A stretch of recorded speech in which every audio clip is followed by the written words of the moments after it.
Une page intégration culturelle à présent. Le Conseil des ambassadeurs arabes accrédités en Côte d'Ivoire organise les premières journées culturelles arabes au Palais de la Culture d'Abidjan. Au nombre de 15, ils veulent promouvoir les us et coutumes sans oublier l'art, la littérature, l'architecture. Cet événement a ouvert ses portes ce mardi à Treichville en présence des autorités ivoiriennes. Le reportage est signé Philippe Zabo et Augustin Kra.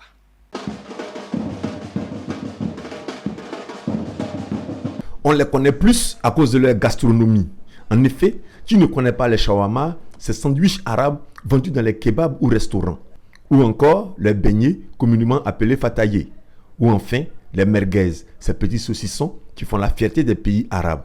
Et pourtant, ces pays, au-delà de la gastronomie, ont plusieurs facettes de leur culture à exporter.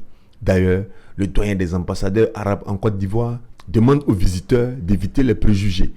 C'est une vision un peu étriquée des choses, même si la gastronomie arabe, dans son ensemble, est magnifique. Et tous les pays ont des spécificités, des spécialités excellentes.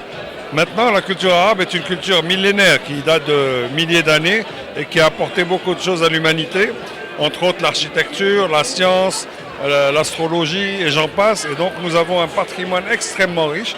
C'est la raison d'être de cette manifestation pour permettre à nos frères et sœurs ivoiriens et d'autres diasporas du monde de connaître un petit peu la culture des pays arabes, leur architecture. La ministre de la Culture de Côte d'Ivoire, après avoir visité les 15 stands où exposent les pays arabes, encourage cette forme de brassage culturel, fruit de la diplomatie culturelle.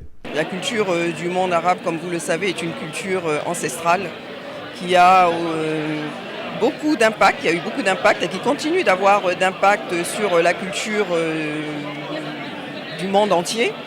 Et le fait que nous ayons le plaisir d'accueillir cette initiative en Côte d'Ivoire permet aussi de montrer aussi la richesse culturelle ivoirienne. Cette première journée culturelle arabe a drainé un monde heureux de découvrir la culture arabe. Ça fait chaud au cœur. Ça fait chaud au cœur parce qu'on le sait, la culture n'a pas de frontières et la culture, c'est une langue qui se communique et qui nous permet de nous rassembler. Et c'est ce qu'on constate ici. La première journée culturelle arabe s'étendra sur 3 jours et prendra fin le 23 février.